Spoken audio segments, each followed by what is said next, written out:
In the mood for the game, the most common joke on social media over the last 24 hours. Paddy the Englishman walks into a bar.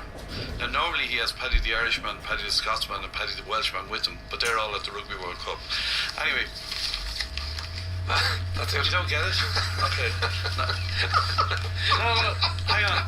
It's tough all. Yeah. I'm here all week. Those ones are the slow burners. Yeah. Are they? They tend to be slow burners here. Anyway, we're going to concentrate on the rugby in a moment, but first the rest of the day's sport. The draw for the 2016 GAA Championship was made last night. In hurling, well, the Munster semi-final draw. Waterford take on Clare. Limerick will meet the winners of Cork and Tipperary. In Leinster, Kilkenny play the winners of Dublin and Wexford. Galway and Laois are on the other half of that group.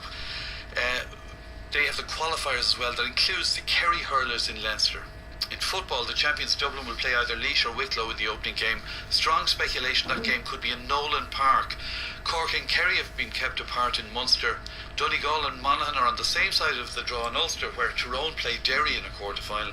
And in Connacht, Galway and Mayo are on the same side. Roscommon, Leitrim and Sligo are on the other.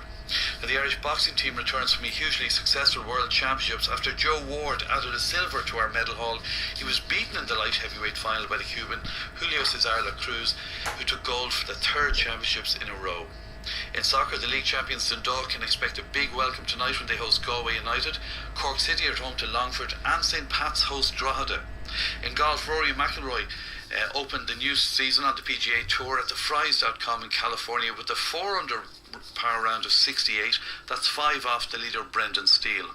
In racing, Don Cossack, an impressive winner again at Punchestown yesterday. 4-1 shot now for the King George on St Stephen's Day, and 6-1 shot for the Cheltenham Gold Cup. Today's racing action is the Downpatrick and Dundalk.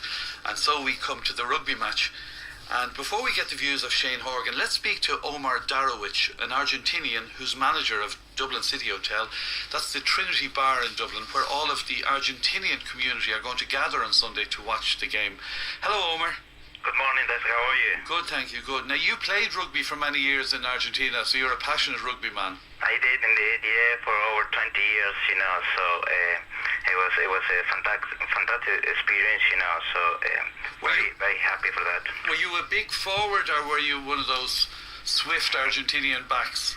No, I was back. I play as a fullback, so a bit of the Argentinian style this year in this team, I think. Yes, they have. They've changed their game a little bit, haven't they? Yeah. Well, you see, in the last 4 years, we got a lot of experience, playing on the rugby championship, and it changed the style, from a kind of forward, to a back style and a quick style of rugby, So we're coming along with a really good team this year, I think so. And how many Argentinians will watch the game with you in the Trinity Bar on Sunday?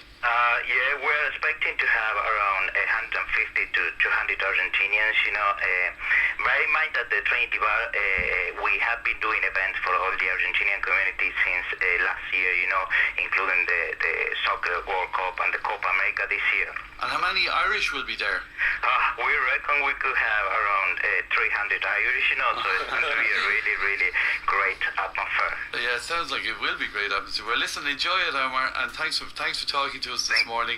Thank you, Dave. And I just want to invite everybody, to the Trinity Bar and the City Hotel. You will enjoy the game here, All right, well, I have no doubt, and to meet all your compatriots. Well, Shane Horgan, good morning to you, first of all. Omar there paints a picture of a lively atmosphere. It'll be a great game. What kind of game plan do you expect Ireland to adapt?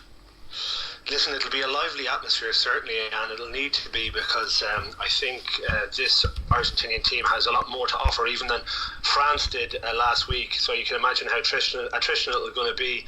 Ireland will have to try and stop the offloading game of Argentina, which they've used really effectively, and they've moved the ball quite wide as well, Des, and something that maybe we wouldn't be used to with Argentinians teams. We expect them to stick the ball up the jumper, a lot of rolling mauls, and a lot of small pop passes, but they're also well able to, as I said, offload, but more interestingly, move that ball wide, and they've been doing that now for a significant amount of time, having sort of learned their trade a little bit more in the Quad Nations. So Ireland will have to counteract that if they're going to perform this weekend. I also think we're going to have to kick a lot of ball, and from that regard, it's great to have Johnny Sexton back in at 10. He's been picked. We just really hope he can get through the game. Though Madigan had such a fantastic game last week, I think that control and decision making of Sexton is really needed against the Argentinians. Now, obviously, a massive blow to the Irish pack. Paul O'Connell, Sean O'Brien, Peter O'Mahony injured.